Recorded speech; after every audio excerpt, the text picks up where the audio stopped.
Okay, welcome everybody to today's second part of the colloquium. We had a big break in between the first and second parts for various reasons, but it's great to see Prabha back after successfully fighting the COVID. And so welcome Prabha, and let's hear from you about the holographic connection to the PETS map. Thanks, Ayan. Yeah, it's good to be back.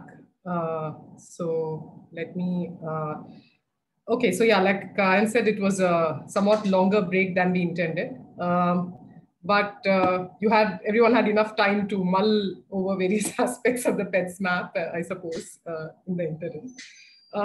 So I'm not going to sort of revisit the stuff that I did because I think that will again take away some time. I have those slides here, so whenever, as and when required, we can go back and look at definitions or slides if necessary. I had actually stopped at a good point last time where I said, where I described quantum error correction. I described the problem of quantum error correction as this problem of identifying the appropriate recovery map.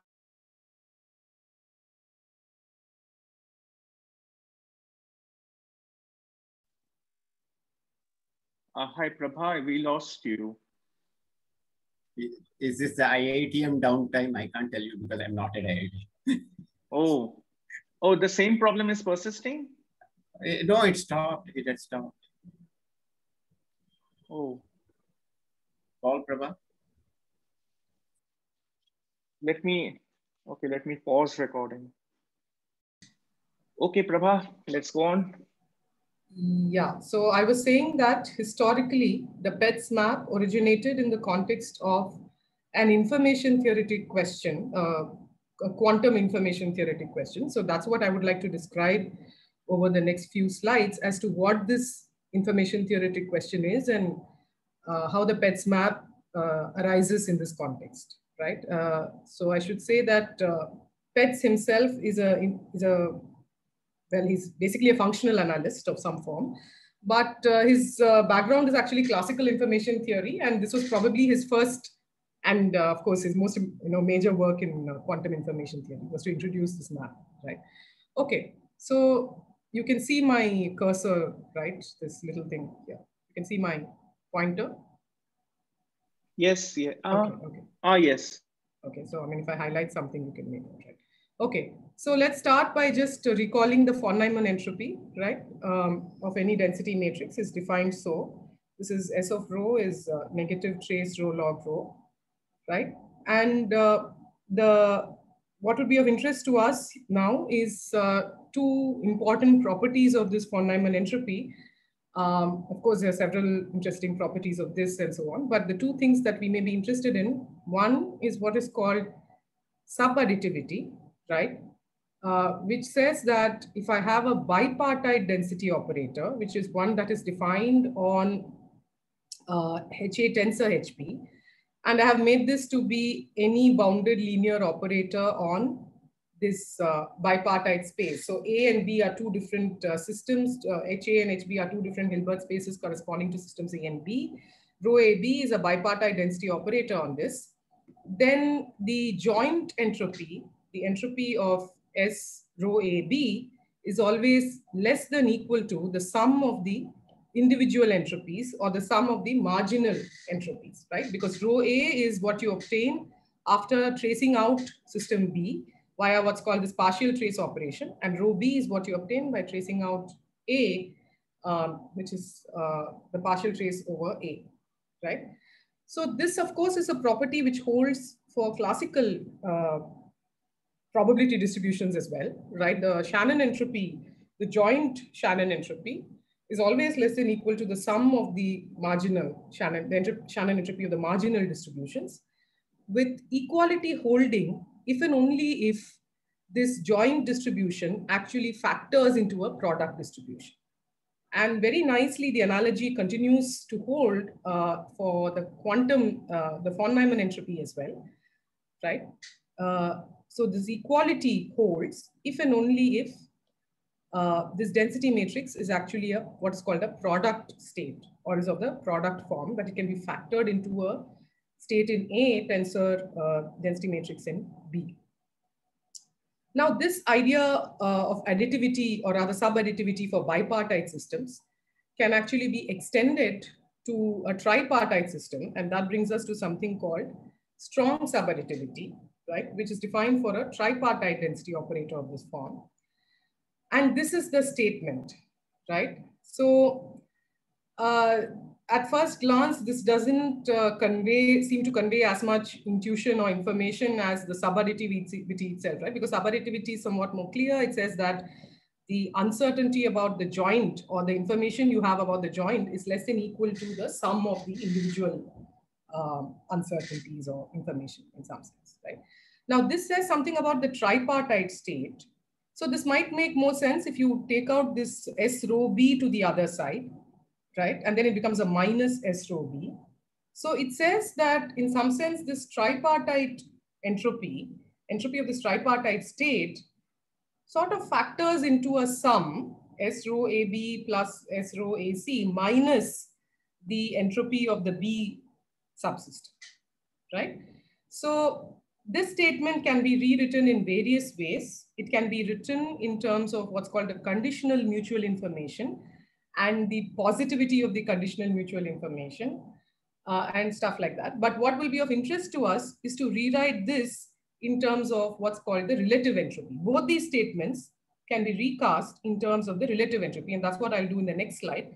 But before that, when is this equal, right? So this was an interesting question in quantum information for a while as to when would this, so the strong subadditivity itself was proved much earlier. I mean, properties of von Neumann entropy were known and proven much before quantum information became fashionable, right? And one route to proving this, like I said, is via relative entropy. And I'll just show you what I mean by that in the next slide. But when does this equality hold? And this remains somewhat of a mystery as to what this equality condition of the strong subadditivity meant, right? Even from a physical point of view, equality of subadditivity means that the system, or the state rather, is factorizable into a product form, right? But what is the interpretation of strong subadditivity being equal? And can one get a physical handle on strong subadditivity itself, on the statement itself, right? Prabha? Yeah. Arul here, hi. Hi. I always get a bit confused with this. So this rho B, the B is not the common system between AB, AC you have written. Should it be a rho A there? Because A is the common one. Oh, did I make a mistake in, should I say this as rho BC? Rho BC. Okay. Rho BC. Yeah, I think this should be rho BC actually. Yeah, if it should be rho BC, exactly. Yeah. If it's rho BC, it's fine. Yeah. Correct. Yeah, sorry. Thanks. Okay. Hopefully I have this right on the next slide where I... yeah, this of course is correct. Yeah. Rho BC. Yeah. The difference of these two things is what that is. Yeah, you're right. Yeah, that's rho BC indeed. All right. Yeah. Thanks. That makes sense. Yeah. So of course, this statement also has a classical analog, right? This is the classical, this is the corresponding statement for the Shannon entropy, right? Of a joint distribution between three random variables, x, y, z. And I have written the statement correctly here. It's x, y, y, z minus hy, right? In the classical case, this has a very nice interpretation, right? The statement is that this, of course, like I said, this can be rewritten as a conditional mutual information. I didn't want to introduce too many information theoretic quantities, but those of you who know what that is, this can be rewritten as a statement of the positivity of the conditional mutual information, right? And that also has a very nice interpretation for probability distribution. So what it says is this equality holds if and only if these three random variables form a Markov chain. I suppose everyone kind of knows what a Markov chain is, but the idea is that X, Y, Z form a Markov chain if Z and X are conditionally independent given Y. What this says is that Z depends on X only via Y, right? And so the dependence is what these arrow marks represent. Z and Y are correlated in some way. X and Y are correlated in some way, and hence Z and X are correlated in some way. But given Y, Z and X are actually independent, right? So conditioned on Y, Z and X are independent random variables. That's what a Markov chain is defined to be. And of course, if ZYX forms a Markov chain, so does XYZ, right? It's so I could have equally well written this as XYZ forms a Markov chain, right? So this is an interesting, a nice interpretation of the subadditivity and its equality case for the case of the Shannon entropy. But what about the von Neumann entropy? So this is where this idea of relative entropy comes in. So the quantum relative entropy between two density operators is defined so. This is trace rho log rho minus trace rho log sigma, right? And of course, this has a sensible definition only when the support of rho lies within the support of sigma, right? Another way of saying it is that there should be no intersection between the support of rho and the kernel of sigma, right? So where sigma has no support, where its eigenvalues are 0, that's when this is going to blow up, right? And that's when this is ill-defined. So long as there is no support for rho in those regions where sigma has 0 eigenvalues, then we are fine, right? This definition holds. Again, classical analog of this is what's called a Kullback-Leibler divergence, right? And that again is a very important quantity in classical information theory. In the classical case, this divergence is viewed as a kind of distance measure between probability distributions. And it turns out that in the quantum case also, we can view this relative entropy as a sort of distance measure between density operators. Because it satisfies this important property, I don't know whether I wrote that down, Klein's inequality. Yeah. Because the relative entropy satisfies this important property called the Klein's inequality. It says that the relative entropy is always greater than or equal to 0. It's just a simple statement, right? It says that this quantity is always positive. What's more, it's 0 if and only if rho is equal to sigma. So in this sense, this could be considered a measure of distance between these two density operators, rho and sigma. This statement is not too hard. Yeah. But how can it be really considered as a distance when you have this inclusible, you have to be included, the support of rho has to be included in support of sigma always? True. This definition does not hold for all cases is true. That's a kind of problem even in the classical case where you have to have this property that similar property holds for the two probability distributions, right? But assuming that you're always in this regime, right? Or you consider density operators with this, where this holds, then this is a valid distance measure, right? So that's why, say, I wouldn't use it as a measure of fidelity between arbitrary density operators, or nor would I equate it with trace one kind of distance, like a trace norm kind of distance, which are all universal measures, like they hold for any pair of density operators. This is a somewhat restricted definition because of this property, but nonetheless, it works as a good information theoretic measure, let's say, of distance, right? And at least the cases that we'll consider for this, for the rest of this talk, we'll find that this is a sensible thing to use, right? Is that okay? Yes, indeed. Okay. Yeah. Okay, so like I said, these two subadditivity statements can actually be recast in terms of the relative entropy. And that's what makes this an interesting quantity now. Because if I write down the relative entropy between a bipartite density matrix and the product of its marginals, right? So rho AB is some bipartite density matrix. I take the two partial traces, I get rho A, I get rho B, and then I write down the density matrix rho A tensor rho B. Of course, these two are not the same, right? But when they are the same is when you expect subadditivity to hold with equality, right? And that's exactly what you see here. If I write down the relative entropy between rho AB and rho A tensor rho B, then I can expand it out like this. It's easy to see this, just plug this back into the definition, and you will find that one point you will take marginals, you will take partial traces, and then you will get this, right? And so the positivity of the relative entropy then becomes a statement about subadditivity of the von Neumann entropy, because this greater than equal to 0 is indeed the statement of subadditivity. And this holds with equality if and only if rho is equal to sigma, if and only if rho AB is equal to rho A tensor rho. So now let's try to write down a tripartite version of this and see whether, yeah. Is that support statement automatically true? In this case? Yeah. Yeah, so I was thinking about this. So the support of, so we are saying that support of rho AB should lie within the support of rho A tensor rho B. Right. I think that, yeah, that is indeed true. So must hold, but it's not completely obvious to me. It's yeah, okay. Yeah, but it must hold. Yeah. I agree. Yeah. Okay.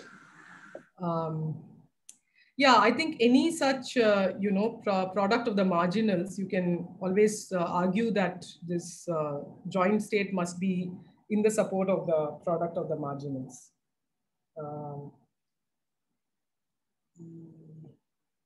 Yeah, okay. See, yeah, okay. Anyway, we can maybe write down an argument, but yeah, I think it was. You leave it as an exercise. Yes, I shall play the standard instructor trick and say that it's left as an exercise to show that this holds. Okay, the tripartite version that we will write down. So we'll take a tripartite state rho ABC, and we write down rho A tensor rho BC. Now you see there are several marginals you can take out here. So in this case, I'm only taking partial trace over A first. That gives me rho BC. And I take partial trace over B and C, and that gives me rho A, right? And then I write down that product state. And once again, you can see that this is what this will translate to. Now this by itself says nothing about strong subadditivity. However, you notice that if I now take the difference between these two equations, right? If I take in fact the second one minus the first one, right? Then that brings me back to this. So what are the terms that I have here? I have the tripartite ABC, and I'm sorry about this typo, this should be BC. So rho B, rho AB, and rho BC, right? So you will find that that's exactly what I have here. The rho A cancels out. And then I have ABC, AB, BC, and rho B, right? And both of these come with the same sign. This comes with a different sign, and this comes with a different sign, right? Okay, so that's what I've written in the next step, that the strong subadditivity actually translates to not the simple case of just Klein inequality, but it translates to the positivity of the difference of two relative entropies. And what are these two relative entropies? It's the relative entropy between the tripartite state and a certain product of its marginals, and the bipartite state and the product of its marginals, right? So what is the connection between the first term and the second term here? The connection is that I get this bipartite state rho AB if I do a partial trace over C. And I get this product of marginals, again, if I do a partial trace over C for the second argument. So this argument here, rho AB, corresponds to partial tracing of this argument in the relative entropy function. This argument, rho A tensor rho B, corresponds to a partial trace over C in this. So this statement actually says that under partial trace, right, the relative entropy cannot increase. Right? That this relative entropy is always greater than equal to the relative entropy I obtain between the corresponding states that are obtained by removing one of the systems, right? By reducing one of the systems, throwing away one of the systems, or technically by taking a partial trace over one of the systems. So this statement is what's called it's in fact does not just hold for partial trace, it actually holds more generally, right? So what I have now done is to try and state it more formally, okay? How do I state it more formally? I define this CPTP map which corresponds to the partial trace. And this may be something that I did not mention in my previous talk, but the partial trace itself is a CPTP map, is a completely positive trace preserving map.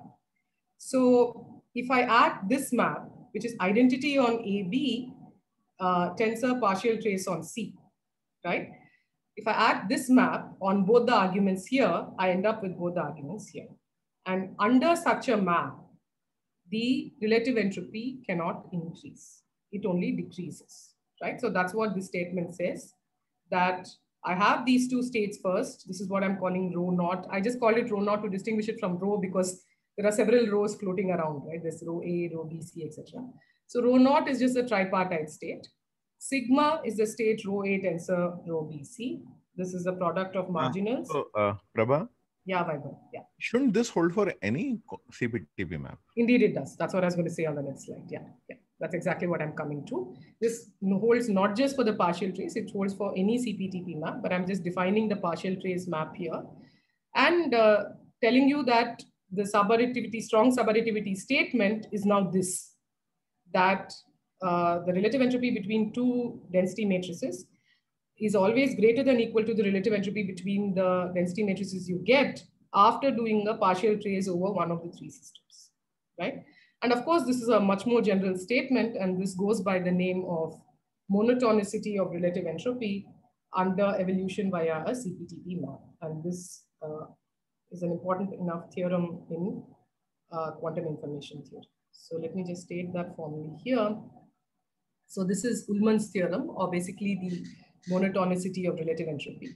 It says that for any pair of states, rho sigma, and any CPTP map, which maps your Hilbert space H to K, the relative entropy cannot increase under the action of the map. Relative entropy between rho and sigma is always greater than equal to relative entropy between T of rho and T of sigma. One intuitive way to think about this is when you have a CPTP. So if you were to agree that this relative entropy is a kind of measure of distance between two states, then what is this saying? This is saying that after the action of a CPTP map, the distance can only reduce, right? The distance cannot increase after the action of a CPTP map. It can only reduce. Of course, then the question becomes, when can it be equal? When can it not reduce at all? And that's what we'll come to. So this again is a fairly physically intuitive statement. This is a statement that holds for any distance measure, in fact, on density matrices. This holds for the fidelity function. This holds for the trace one norm. They're all monotonic under any dynamical map, right? Of course, one map in which these distances are not going to change is a unitary map, right? But in general, you have a CPTP map, then these distances are going to change. And in fact, they're only going to reduce. One way of thinking about it is the CPTP map sort of erases some of the information that you have about the state, right? And so when I have two states which are certain distance apart on the Hilbert space, then after the action of a CPTP map, you somehow have less information about the states, and so they apparently become closer in some sense, right? So this is one sort of explanation that is given for this monotonicity idea. So Prabha, Prabha, if I choose it two unitaries or some unitaries with some probability distribution, that's an example of CPTP. Under that also it's an equality, no? Why? That's not because true. For each of them, for each unitary operation, then this the S rho A, S rho B is individually invariant. But then you have a convex sum. And, so then this convexity will come into play, right? That will cause a certain inequality, right? So no, that's not true. Okay, I see. Yeah, because you have a convex sum over unitaries, right? The physical way that I would think about it is that your system actually doesn't know which unitary acted on it in some sense. So if I know that there was this particular unitary that evolved the system from rho naught to something, then I always have a way of reversing that unitary. But if I now have several paths with some probabilities, in some sense I have several trajectories, if I were to think of these unitary evolutions as trajectories with certain probabilities, then what I have finally is only an ensemble. I don't know. It's not like evolving with a single unitary.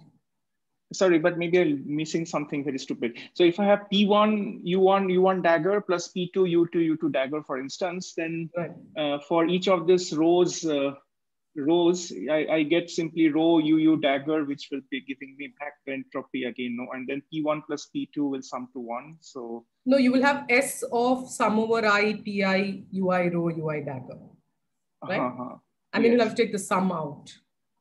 And then the Jensen inequality will kick in. The concavity of the entropy will kick in. Yeah, I understand that, but each of the individual element in the sum would be rho B itself. So the P1, it will then be sure, the sum but you of still Pi have an will come out. inequality is what I'm saying. You still have an inequality. You won't have an equality.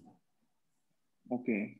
Because the PIs are not all one. No? I mean, you have the inequality with the PIs. Right? How you, yeah. Okay, anyway, I don't see that. But anyway, okay, maybe you can go ahead. Okay, so you're saying that it is okay. So you're going to probably say what is the most general keys which keep this equality. Exactly. Now. Okay. Yeah. Okay. And then maybe that is one way of seeing why only a single unitary will work. But if you have a sum of unitaries, then you have to have to have the Peds map. Basically, you have to have this recoverability condition. See, the sum of unitaries, a convex sum of unitaries is like any other quantum channel. It's like a bit flip channel is a convex sum of unitaries. A depolarizing channel is a convex sum of unitaries, right? So any Pauli noise channel is a convex sum of unitaries. So they're all not reversible maps, right? So that's at the heart of it. Reversibility is what's at the heart of it, right?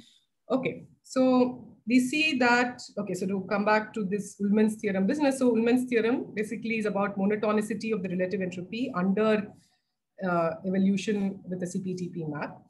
And Ullmann's theorem then, of course, implies strong subadditivity, right? So strong subadditivity, like I said, is a special case of Ullmann's theorem, where this map is simply the partial trace over one of the subsystems. You can, of course, write down the strong subadditivity for different sets of subsystems, right? Like Arul pointed out, I could have written it with A instead of B and so on. But this is one way of writing it. And in this case, it's a partial trace over C, right? Okay.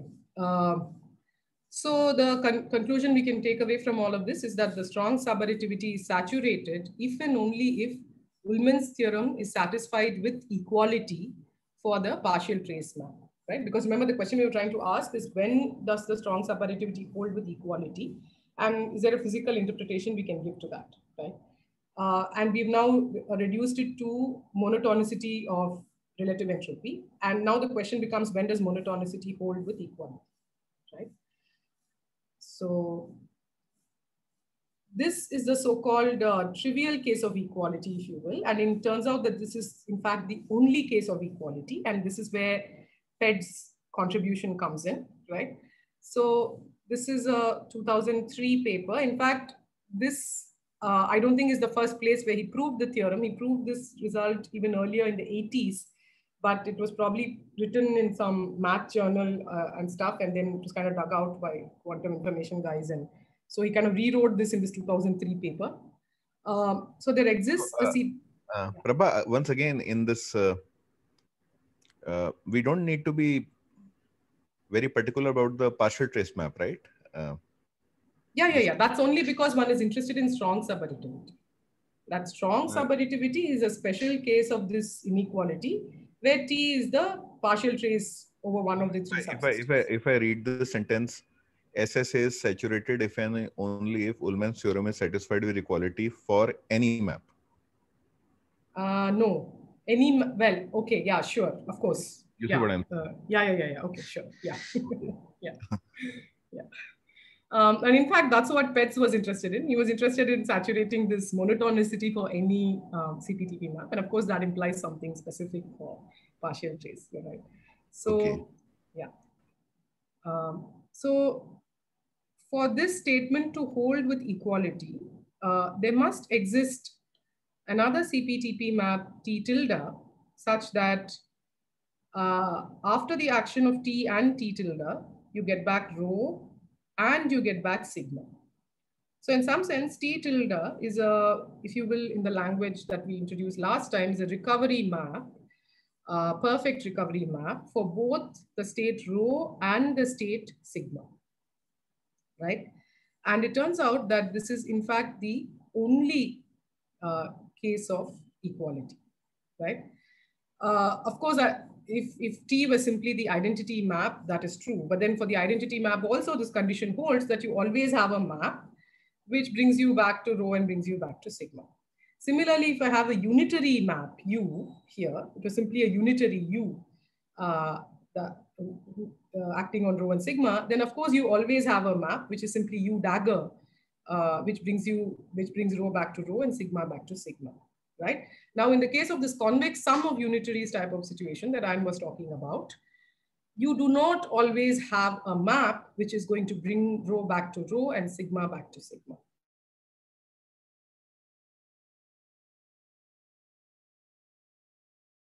Okay, I see that, yeah.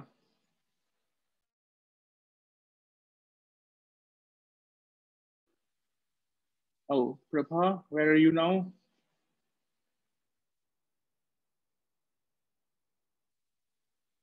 Oh, looks like there is some period, we lost her, some right? kind of, yeah. You were just saying that the only case of equality is this. You finished that. For a convex sum of unitarities, the P tilde may not exist. That's what where you ended. Yeah. Okay. Cool. So let me keep this tab on the side, but that might hide my slide, I suppose. Okay. Anyway. Ma'am, I had a question. Ma'am, T tilde map, how is it? Okay, we are going to define it. T Correct. tilde. Yeah. In fact, we're going to show that, we're going to say that there is a specific form for T tilde, right? And okay, so let me so this was the theorem. So I guess you didn't see the theorem yet then before I got cut off. So this is the theorem due to Petz, which says that for any pair of states rho and sigma and any CPTP map T with Krauss operators EI, this equality condition holds, right? If and only if there exists a T tilde such that after the action of T and T tilde, rho gets mapped back to rho and sigma gets mapped back to sigma, right? Remember that we are only interested in the support of T of sigma, right? Because of the definition of the relative entropy, right? So in fact, what Petz gives is an explicit prescription for such a map, right? So he says that on the support of T of sigma, or you can think of this as saying that for any density matrix, I can always define this map T tilde. So just think of one density operator sigma, not two now. Just think of one density operator sigma and a CPTP map T, right? Then I can always write down a recovery map. No matter what T is, it could be the worst or the most horrible kind of noise map that you can construct, that you can think of, but you always can write down a recovery map, right? And this is what such a recovery map would look like. Okay, so what does this have? So let's now go back. Suppose T were just a unitary map, what would we do? We would just apply the adjoint, right? So the first question you may think of is, can I just apply the adjoint of this map? And I think I'd mentioned this last time, that if I have a CPTP map with Krauss operators EI, I can think of defining the adjoint like this, right? As having Krauss operators EI dagger. Remember, when I have Krauss operators EI, the action of the map looks like EI alpha EI dagger. But if the adjoint map action looks like EI dagger alpha EI. The problem is, as I mentioned last time perhaps, the adjoint map is not always trace non-increasing. What do I mean by that? This map is trace preserving, means EI, sum over I, EI dagger EI is identity. More generally, what you demand from a physical map is that this sum over I, EI dagger EI should be less than equal to identity. And then you can always add another operator, kind of, bring it up to identity, right? But now you may exceed identity, because now this is a condition on EI dagger. And just because the map is trace non-increasing doesn't say anything about the adjoint of the map. Just because sum over I, EI dagger EI is identity, doesn't say anything about the sum of EI dagger, which is what you'll be concerned with here. So the adjoint map in general may not be a physical map in the sense that it may not be trace non-increasing. And what does that imply physically? It says something about probabilities not being conserved, right? So how do I make such a map physical? That's exactly what Peds did. So he took, so what's at the heart of it is this adjoint map, which is sitting right here, you see. So let me just highlight that. So at the heart of it is this adjoint. But now you apply the adjoint, not just on the density matrix, but you apply it in a way that makes the whole map trace preserving. So you sandwich the density operator between T of sigma to the minus half on both sides. And this is a valid operation because you're sitting inside the support of T of sigma. And then you sandwich the outside with sigma to the half. So the idea is that for any sigma and any map T, I can define this map, right? And what I've written here, I'm sorry if this is a bit confusing, but I've written the action of the map on a state rho. Okay?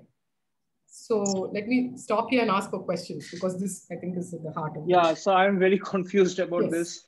So Yes. is a statement that for a given T, T tilde may not exist, right? That's what you said.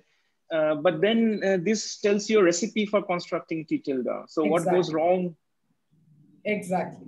So this says that, oh, no. I'll tell you, yeah. So this says that starting with sigma, which is one of these two density operators, the second one, in fact, because the support of sigma is what is crucial in this, and starting with the map T in question, you can always construct a map T tilde like this, but you cannot guarantee that T tilde composed T is going to give you back rho. What you can guarantee is that T tilde composed T will always give you back sigma. Because if I replace this rho here with T of sigma. Which formula hai? Itna samajh mein aa raha hai. Hello. I think someone is not muted them. I'm sorry. Yeah. So what I was saying is, suppose I replace this rho here. Suppose the argument of the map was T of sigma, right? Then what do I have here? I have T of sigma sitting here.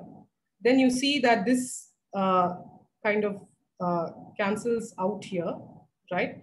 I have T of sigma to the minus half, T of sigma to the minus half. So I essentially then get back just sigma, right? I don't know whether you can sort of see that from here. The point is, in this formula, you should have just called rho instead of rho. You should have written alpha like alpha. Yeah. You define and then set alpha equal to T of sigma. Correct. Yeah. Okay. Yeah. So if rho is T of sigma, yeah, rho was a bad choice here. If rho is T of sigma, then T tilde T of sigma is equal to sigma, because everything in here just cancels out, and then you just have sigma.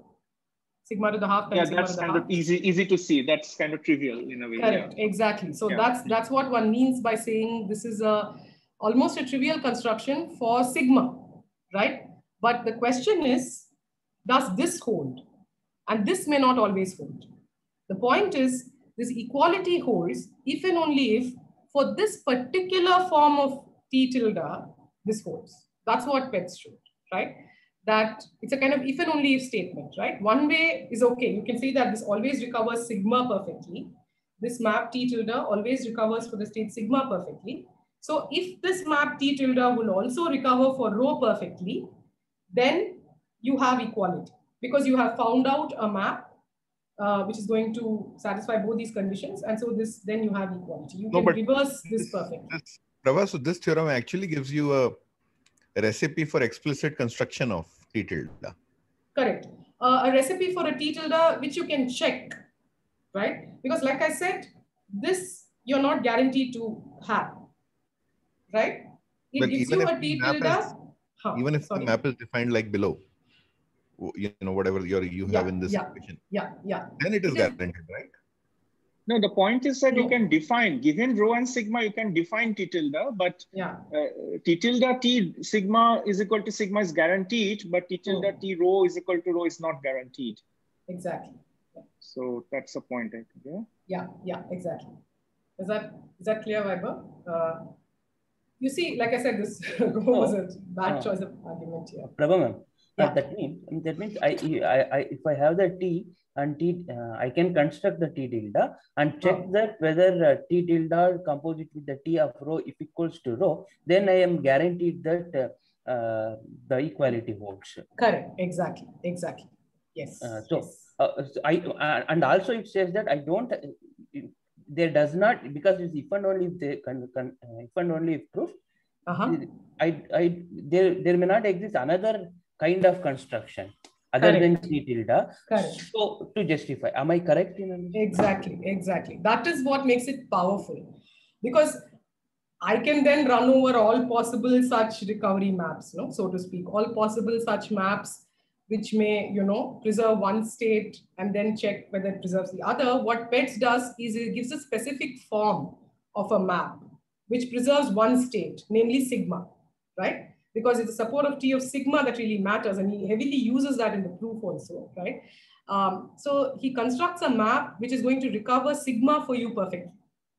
And this is true for any quantum state and any T, right? Given any quantum state and any map T, I can write down this map, which this T tilde, some people put a subscript sigma here, just to say that this T tilde is always defined with reference to sigma, because this T of sigma is inbuilt in the definition of the map. I hope you see that, right? I didn't want to confuse the notation, but maybe that would have been a clearer notation as well. I don't know. So some people write this as T tilde subscript sigma, right? Because it's a map that is defined specifically for T and sigma, this combination.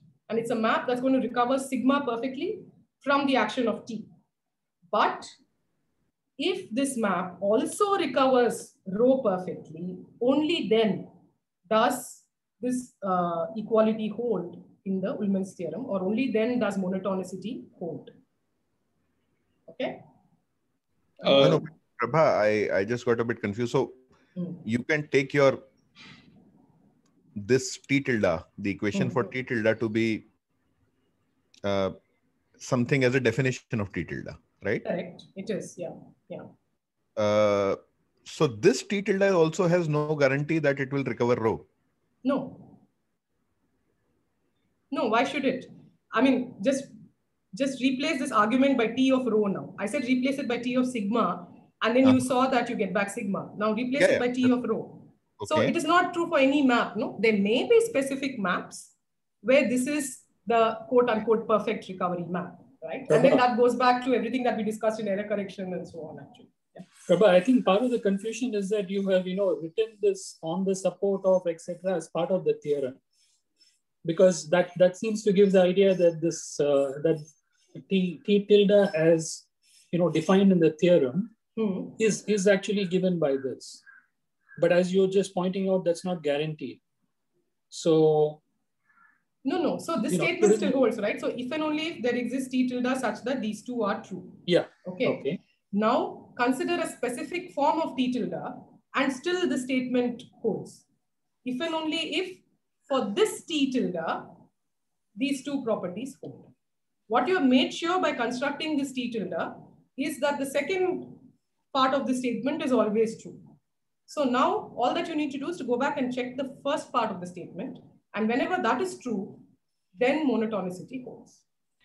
No, but equality is I could have given any T tilde, not this particular form. That's the point. That's the point. That you don't need to look at any T tilde. You can look at this specific T tilde, which recovers for sigma, and you're done. And you're done. That's why this...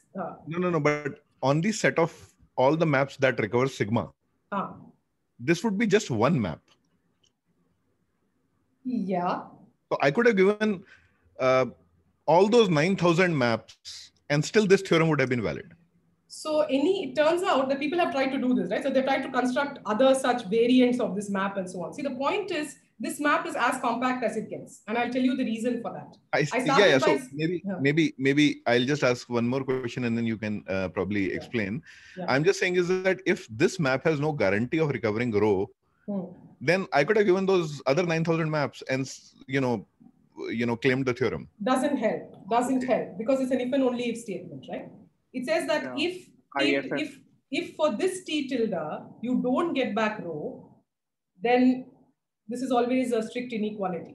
You cannot saturate it, right? You can only saturate it for those maps T right? Only if the map T is, and of course this combination of T rho sigma is such that this particular PEDS map also recovers rho. So that's what makes it, it's an only if statement, right? It's not just if. If, of course, okay, because it's one map that recovers sigma, now if it also recovers rho, then again we lost Prabha.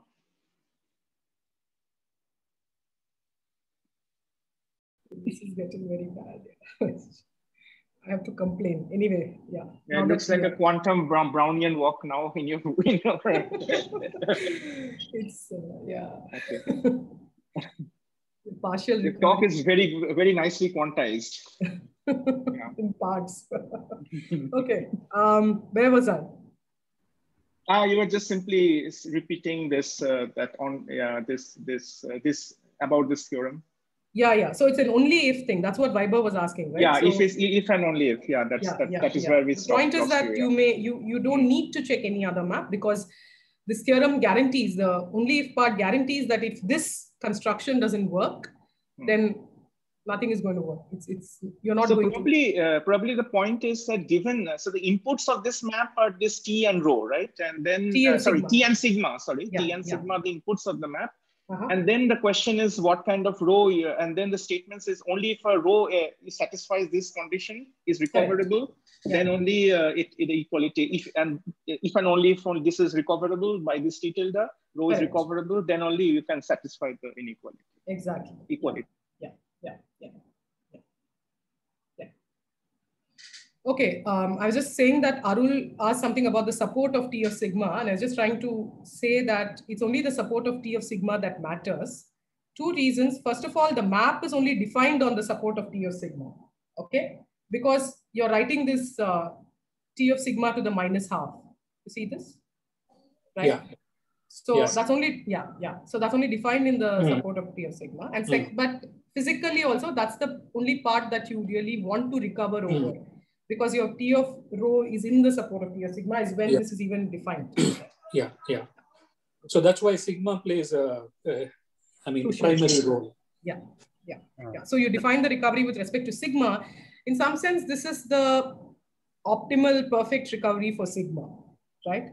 Like I said, people have tried to define other variants of this, but they all end up being more and more complicated versions of this. Because this map, like the PEDS map I defined last time for an error correcting code, just to contrast from what I did last time, I defined a PEDS map over a code space, okay? And now we have come to the original definition of PEDS, which defines the PEDS map for a particular state, right? This is a PEDS map that recovers for a particular state sigma. And then the statement is, if this map, or only if this map also recovers for rho, will this monotonicity be saturated? Yeah. Okay. Well, it's not only for a particular state, right? It is also not only for the sigma. It also depends on T, the CPTP or map. Yeah. That I always, okay, even there when I said it's defined on the code, again, the noise, it's also particular to the noise in that case also, right? Yes. So in the error correction case, one can define it for a T and the code, that combination. Here you're defining it for the T and a particular state, right? For the noise and a particular state. Prabha madam, from here, from the Woodman's theorem and this theorems of PEDS, is it possible to see why this T tilde is the best recovery for rho? Why is it the best recovery for rho? I'm not saying that. No, right? And well, the point is, given the nature of this relative entropy, it does not make sense for you to actually optimize for rho. Like I said, it's the support of T of sigma that becomes crucial. That I got it. But why do we need, means this as a recovery general PED? We consider the PEDS a best kind of recovery map. You're talking about the error correction kind of interpretation. Yes. Well, there is a connection. So I'll maybe try to indicate that. I am not, it's not a very, very obvious or direct connection, but the definitions of the map are similar. There again, I had instead of T of sigma to the minus half, I had T of P to the minus half, where P is a projector on the code space. Okay, so I have, I don't know, maybe 5-10 minutes. Maybe what I'll do is I'll just I think you can, you can probably go ahead and.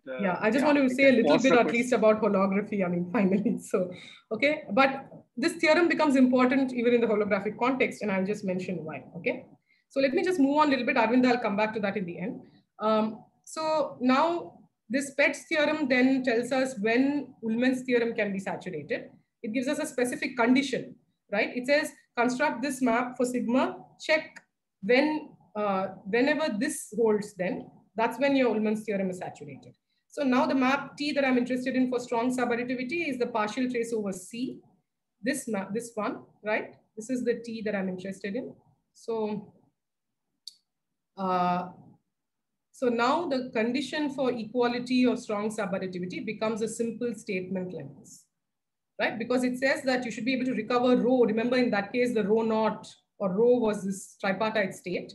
So you should be able to recover this rho ABC perfectly using the Pet's map, which is n tilde, corresponding to the partial trace map, right? So you take the partial trace map, you write down the Pet's map for that, and then this condition has to be satisfied.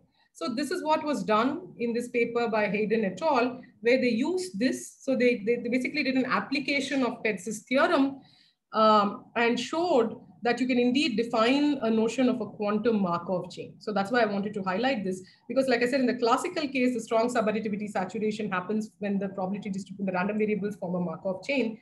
In the quantum case also, something interesting, similar and interesting holds, which says that a tripartite state saturates a strong subadditivity if and only if there exists a decomposition of the system B.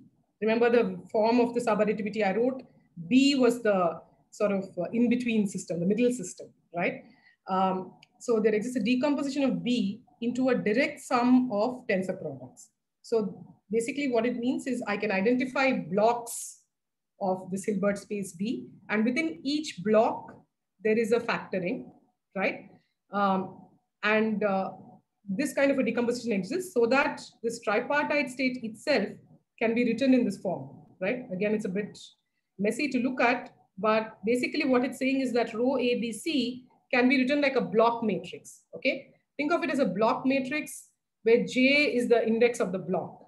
And within each block, it is factorized in this form as rho A with one part of the system B, tensor rho the other part of the system B, C, right? And so this is, people call it the left and the right subsystems or whatever. So it's like saying that each Bj has a left part and a right part, a Blj and a Brj, right? And this, you can think of it in some sense as a Markov chain, because it's now again saying that A and C then become independent, conditioned on B, right? So if you have this factoring over B, then within each block, A and C become independent, right? Okay, so I don't want to dwell more on this, but this is just, again, to indicate that a lot of work had to be done to actually get an idea, a notion of a quantum Markov chain, analogous to the classical case, where it was just straightforward that these three random variables form a Markov chain. But here, you have a very somewhat complicated notion of conditional independence, that it actually has a block matrix form, and within each block, then it is conditionally independent, conditioned on B. Okay, shall I move on? I'll just. Oh, okay. Go on. Yeah. No. Well, so I'll hold on. Arul, please go ahead. No, just very quickly. I know that you're short on time. There is a cyclic permutation, I mean symmetry in ABC. So is that is sort of coming through in this? So that will depend on with respect to which subsystem you write the subadditivity inequality, right? So that's true even in the classical case. If I write it, I mean, so but there, you have this chain XYZ or permutations of that. All of them form a Markov chain.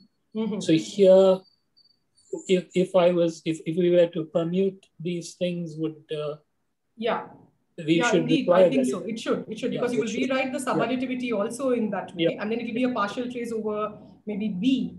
So if you do if you do CAB, then you will do a partial trace over B, and then you will have this conditioned on A, you will have C and B independent and so on. Yeah, because I mean, if it is, I mean, as you have written the strong subadditivity with respect to B, I mean, if that is saturated, it will also saturate with respect to A and C. Correct. Yeah. Yeah. Yeah. Okay. Yeah, the cyclicity should hold. Yeah. And also, if you trace over A instead of C, it should also work, right? Not for this form, right? Because for this ABC form, it's the partial trace over C that will matter. If you write it as BCA, then yeah.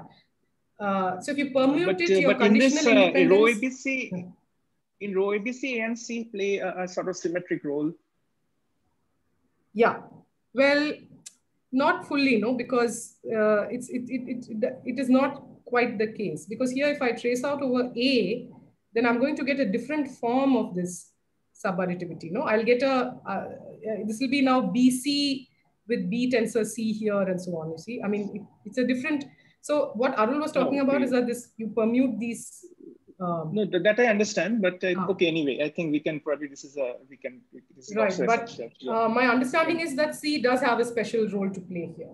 Yeah. In the definition of the T, you definitely, because you're tracing over C. But all that I'm saying is, instead of tracing over C, if I trace over A, then also it would still saturate the strong subadditivity. Simply from the definition of this row ABC, it looks very symmetric in A and C. No. Unlike, maybe we can talk. Yeah. I'm not completely sure that it holds exactly like that. Okay. Okay, so let me come to the very last part, and I'm going to be a bit hand-wavy here actually, so I should be able to finish quickly. Okay, I just now want to show where do these ideas fit into this in the context of holography, right? And holography basically is this sort of duality that one has, or a correspondence between a certain gravitational theory in what's called the bulk, right? And conformal field theory, which is one spatial dimension less than the gravity theory, right? So like I said, I mean, if I'm saying something wrong, then somebody has to correct me here, but this is my naive understanding of what this duality is. So very loosely speaking, there's a CFT in what you can think of as a boundary, because that's one spatial dimension less, CFT being some conformal field theory in a boundary. And there is a correspondence, or this is a kind of conjectured correspondence, you can say, between this CFT in on the boundary and the gravity theory in the bulk. And bulk boundary, well, also because this is a, one spatial dimension less, the CFT is one spatial dimension less than the bulk, right? So what quantum information theory is used today to do, from what I understand, or the way quantum information theory comes into play here, is it provides a concrete way, maybe, of showing this correspondence, right? So what does one mean by this correspondence between a theory in the boundary and a theory in the bulk, right? So one way of thinking about it is in terms of quantum operators. So are there quantum operators on the bulk which can be expressed in terms of boundary operators, right? With support only on that sub-region of the boundary, right? Because if you are going to be able to understand the physics of the bulk from the boundary, because that's what this correspondence promises us, and that's what makes it exciting, I guess, then which are these quantum operators which actually give you information about the bulk simply by looking at the boundary? So this brings us to this problem of what's called bulk reconstruction, that given some operator in the bulk, can you find a representation of this operator on a subregion of the boundary, right? And note that you're now asking for information about an object which is sitting in a much larger space based on a partial information that you have on a smaller space in some sense, right? So this is very strongly now smelling of a kind of encoding and reconstruction kind of problem, right? So you can think of the bulk region being encoded in some boundary region. And this notion, I believe, is what's called an entanglement wedge. There are maybe more formal ways of defining it, but in essence, there is this little a here denotes the bulk region, and there's an arbitrary boundary region, capital A. And the boundary region where you can use information on the boundary to reconstruct information about the bulk, that is what's called the entanglement wedge, if I understand correctly. There's a more formal way of defining it using the Ryu-Takanagi formula and so on, but I'm not going to go into that. Prabha, very, very naively, this fourth bullet point, given an operator in the bulk, can one define representation of this operator acting on a subregion of the boundary? That seems to be easier than the other way around. Like, you know, so I would think that you can always do that. The other problem that, okay, I have something on the boundary and I want to give an operator in the bulk, that should be a bit harder. Look, I'm just interpreting English. I don't know much about these things. But maybe Ayan can point that out, something like... Actually, going the other way is much easier from the boundary to the bulk because of the way the ADS-CFT prescription itself works. So classically, for example, in gravity, if you specify the boundary sources, and suppose and we are having Euclidean geometry, so the time is also, so it's a Euclidean space. In that case, you have a unique solution in the bulk if you specify boundary conditions.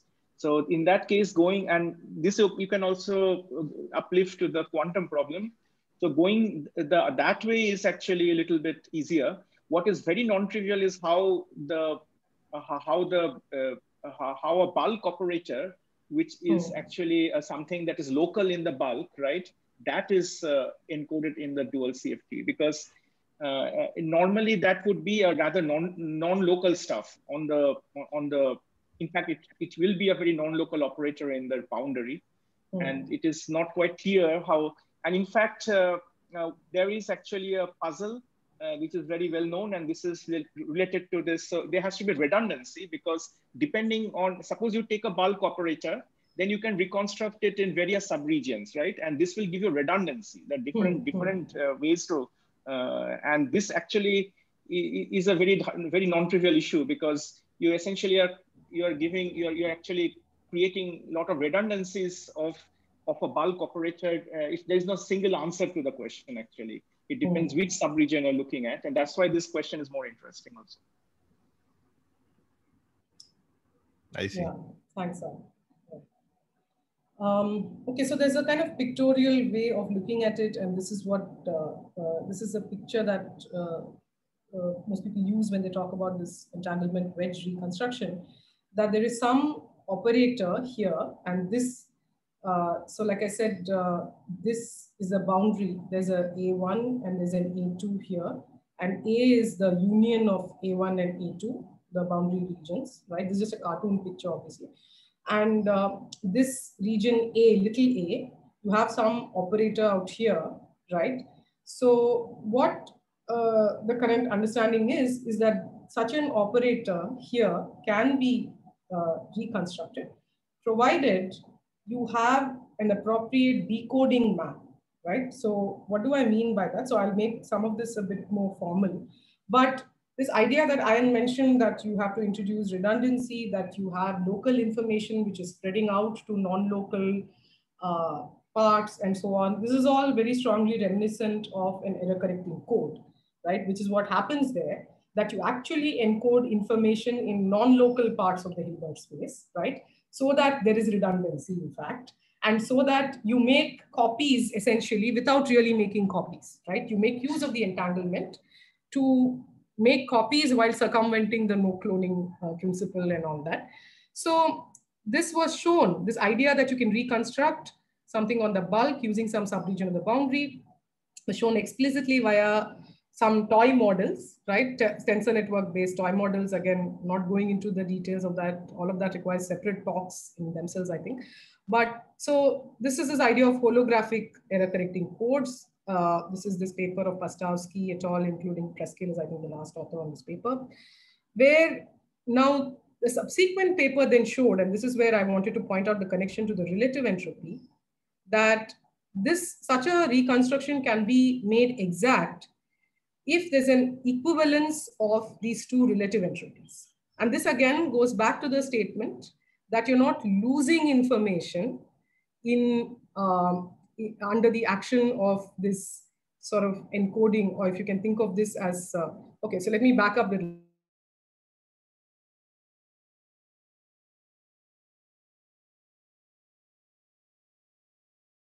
let me just go to some, yeah, sure. Okay, so let me then move on a little bit. You can see my slides, right? Okay, so the last point I was making is that this reconstruction is known to be exact.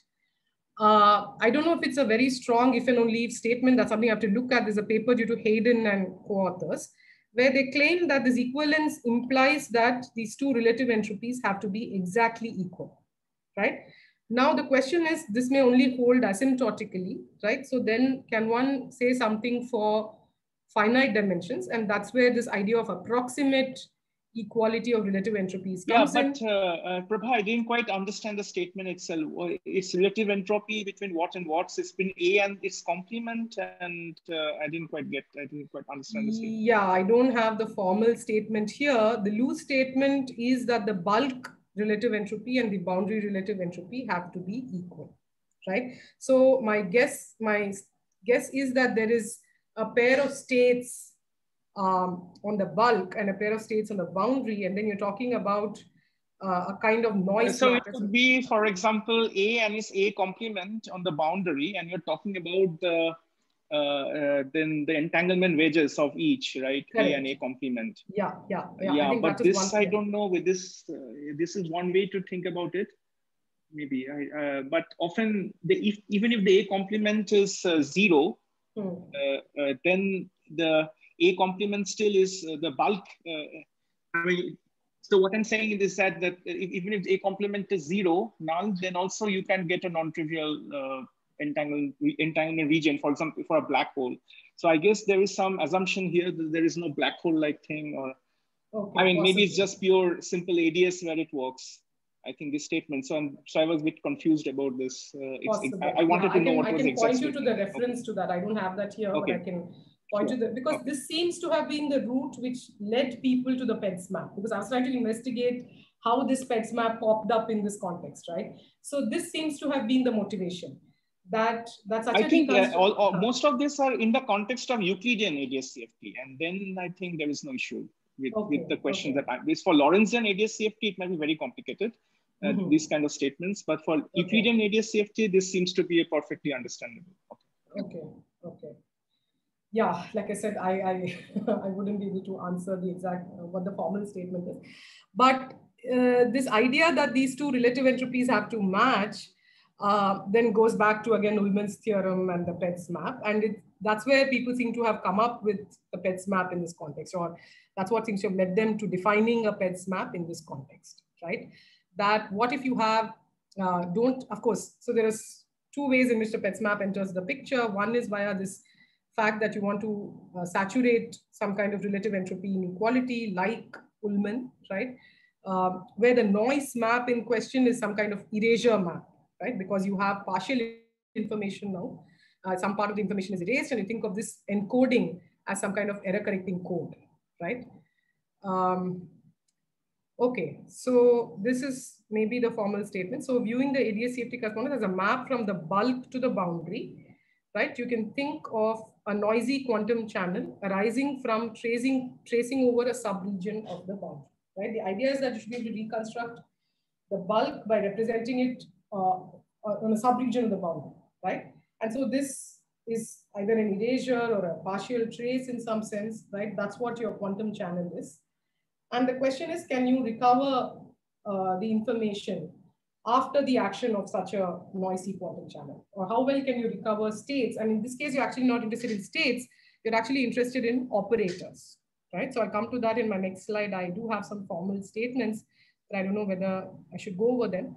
But this is broadly that's what I meant when I was talking about my question, that, you know, just tracing over and getting a channel seems to be the natural thing.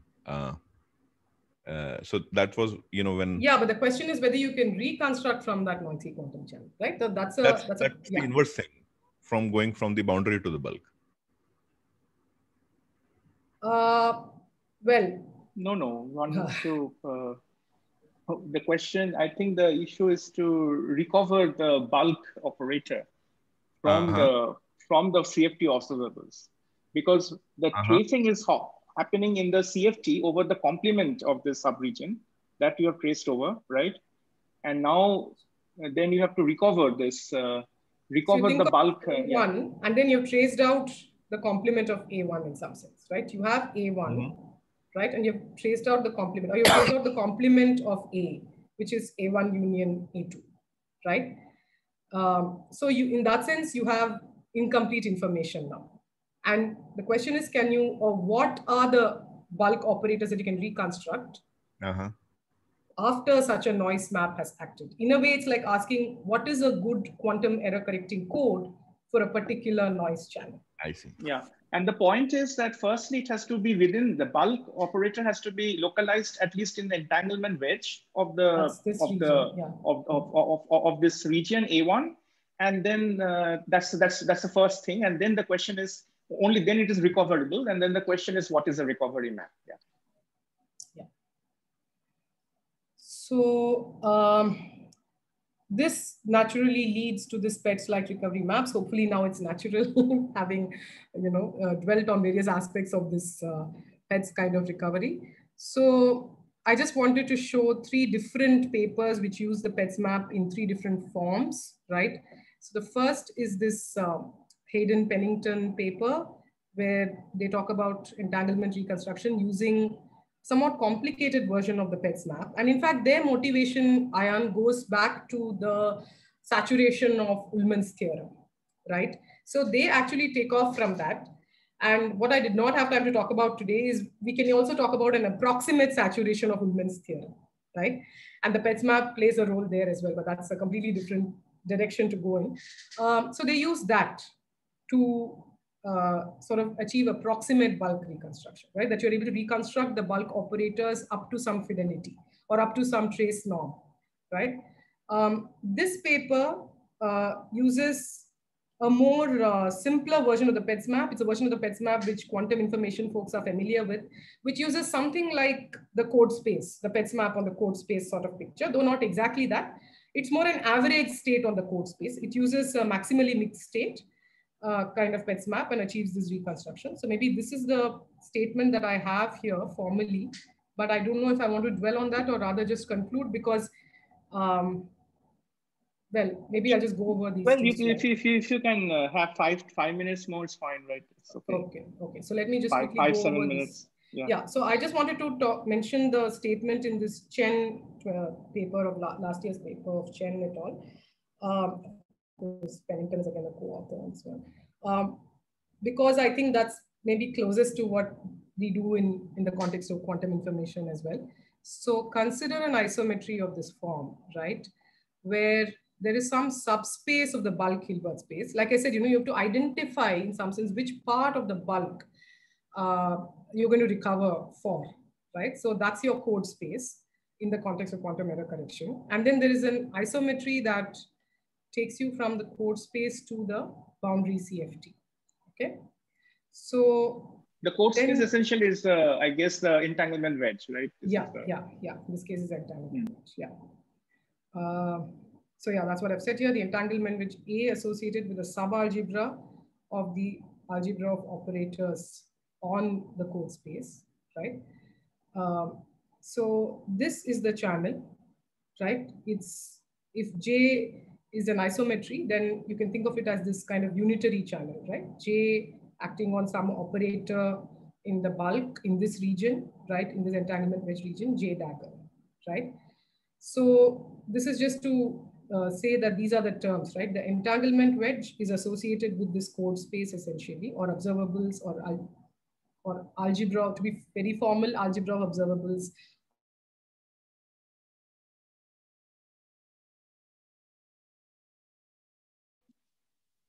lost you for about a minute. Okay, we lost you. So your final qubit now. I'm saying the universe really wants me to stop, or it does not want me to reconstruct this information properly. In any case, okay. So where was I? Yeah, you were just talking about defining this code space and talking about J. This. Yeah, J is so an what isometry. is this J and this curly J? So this is what is this J, by the way? So the curly J it's isometry. Correct. Sorry. It's just the map. So J is simply a unitary or an isometry operator. And this is the map corresponding to that. That's all. It acts by conjugation like this. Thanks. And that's a map. That's all. Yeah. I was just saying that the reconstruction problem is to say that if I restrict now to just this subregion A of the boundary, right? Remember, this isometry is onto the entire CFT.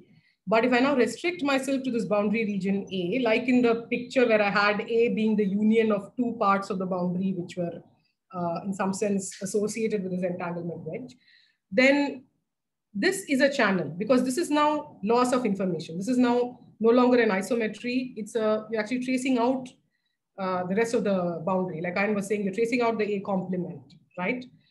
Now, can you recover information from this noise channel? In other words, is this noise channel approximately correctable for this algebra that we have defined in the code space, right? This algebra of operators on the code space is what we are interested in. So can we recover this algebra of operators? So I should tell you that actually the ideas that come into play here in proving statements of this form relates to what's called operator quantum error correction. It's not just error correction of density operators or states. You're actually interested in reconstructing algebra of observables, right? And so this has already been looked at by several people in the quantum information context, goes by the name of operator quantum error correction. So one work that had to be done was to extend some of these ideas of the PETSMAP to operator error correction, right? And that's what a lot of these papers, these three JHEP papers, all of them do it in various ways, right? So to recast this question in the language of quantum error correction, is there a recovery map which takes you from sort of operators on this algebra MA, capital A, which is the algebra on the boundary, to the bulk, which is M little a. And this is not just the full, this is the entanglement wedge region of the bulk, such that for any row in this bulk region, you approximately get back the state or the observable on the bulk region, right? So this is now a projection of rho onto this algebra, right? Okay, so there's a bit of a confusion here because one has to go from algebra of observables to states, if you will. Or the other way of looking at it is you have to define recovery maps for operators rather than just states, okay? Again, details I'm not going to go into, but just wanted to show you one such statement, rather technical, but just takeaway is just these two kind of statements, right? Which are very reminiscent of the kind of PETSMAP statement that I showed you earlier with error correction in the previous talk, right? So what this statement says is that if there existed a so-called optimal recovery map, which were to recover all the operators of this entanglement wedge region within delta of the trace distance, then this PETS map, which is defined like this, again, similar, but you see there's a 1/, dimension coming here. So it's slightly different definition of the PETS map again.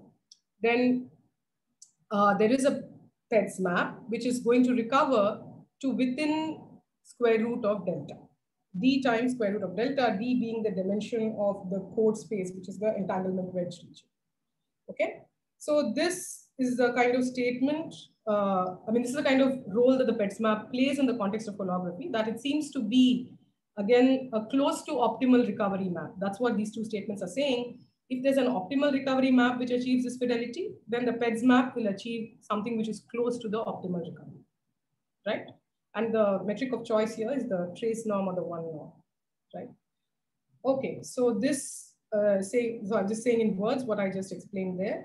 And the proof actually relies on a result of Barnum and Knill, where they showed the near optimality of the PETSMAP for what's called the entanglement fidelity. So that can be related to this trace norm in some way. And then, of course, there's all the work that has to be done, like I said, in going from states to algebras of observables, and then proving such a statement. In a way, it follows from the quantum information result or the error correction result of Barnum-Knill, but there's some work that goes into going from there to here. Okay. All right, so let me stop here, and I hope I've shown you some flavor of the PETS map in quantum error correction, quantum information theory, and finally, maybe very loosely, how it's used in the context of holography. So let me stop before I get kicked out from this again, and I hope this was useful. Yeah, it was very useful, Prabha. Thanks for this nice summary. And although I think the holographic papers will take another talk, I think. Yeah, they will really take I think the Chen paper in particular is interesting for me, at least. Maybe. But Jeff Pennington gave a talk in our channel, right? I mean, on that paper, did he? Who? Jeff Pennington had given a talk in our channel, no? No, not on this. Not on this toy model. No, not on the PETS map and how this bulk boundary this bulk reconstruction works. Yeah, but he has worked on this so-called some toy models where this of holography, where actually these random tensor networks, where actually this works. And more generally, people have worked on how gravitational path integrals can be used to actually show that the PETS map is actually what is happening in holography. So there have been some works like that. I mean, all of these are, of course, in very toy examples in lower dimensional contexts and everything, but still there are some very nice works. And yeah, but that probably requires another one kind of extra talk. And anyway, I also want to advertise, we are writing a review now together with Tanay, me and Prabha. So hopefully this will be all spelled out in some way. So I don't think such a review exists also so far. I mean, which details of many aspects of some aspects are there, but not all of them.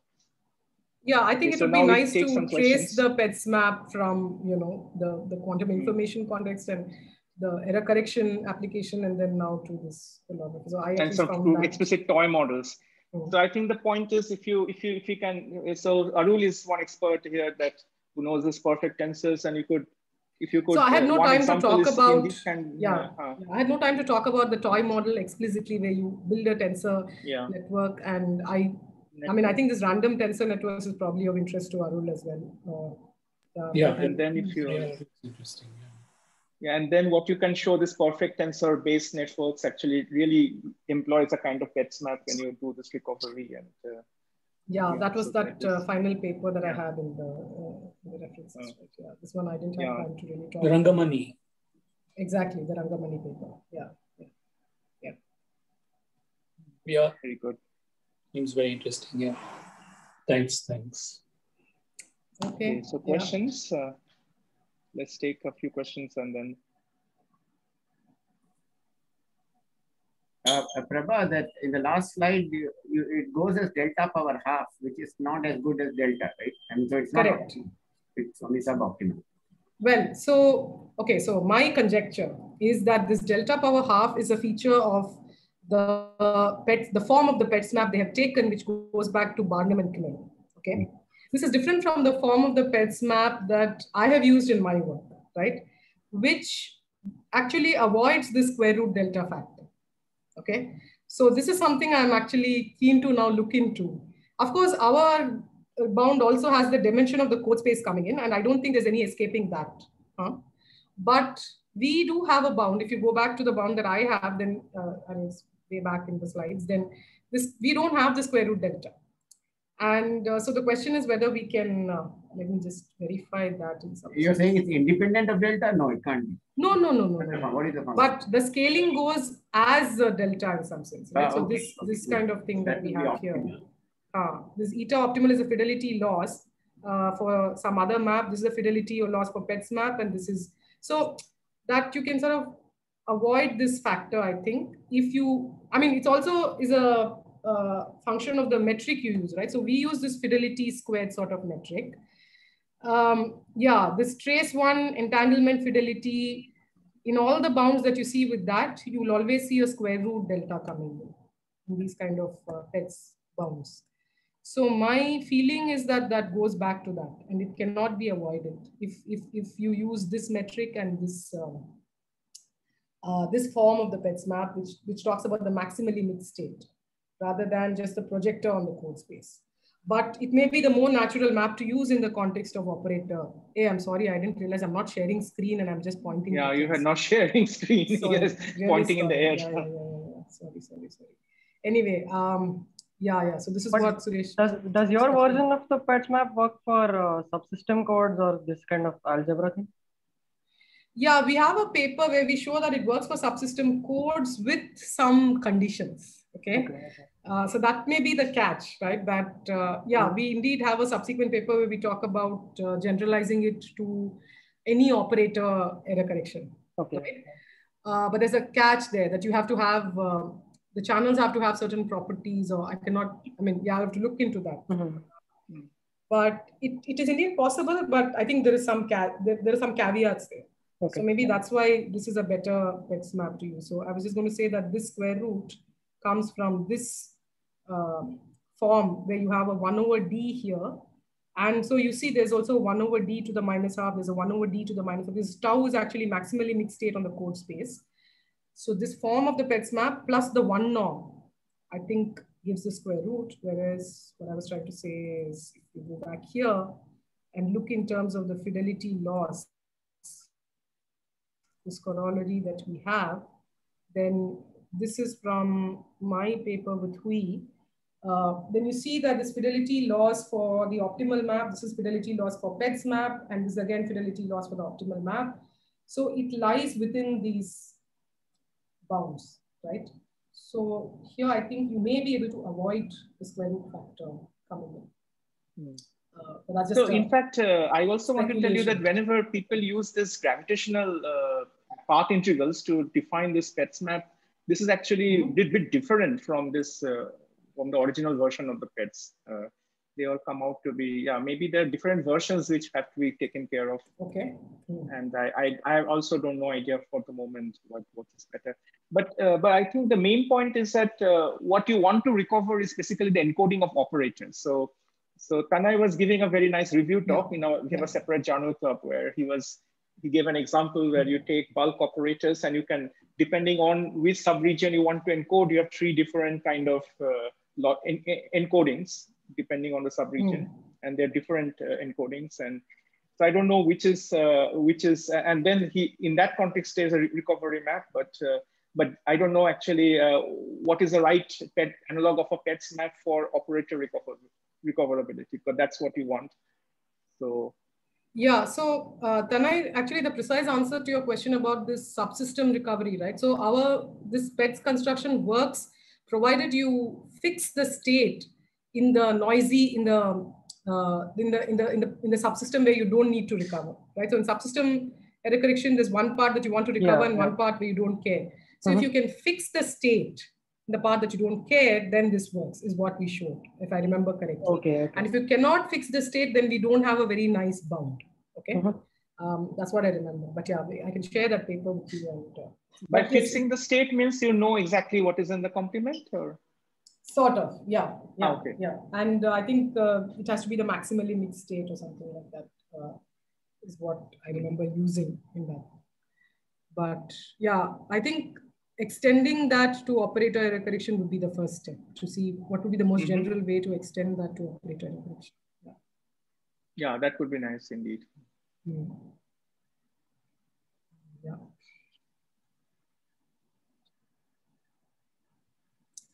Okay. So any further question? Maybe a short one. Okay, if not, let us thank Prabha again and for this heroic talk and and thank you. Thanks a lot. Yes. Okay, so goodbye everybody and have a nice weekend, all of you, and see you back in the next week. Thanks. Thank you guys. Yeah. Bye. Thank you.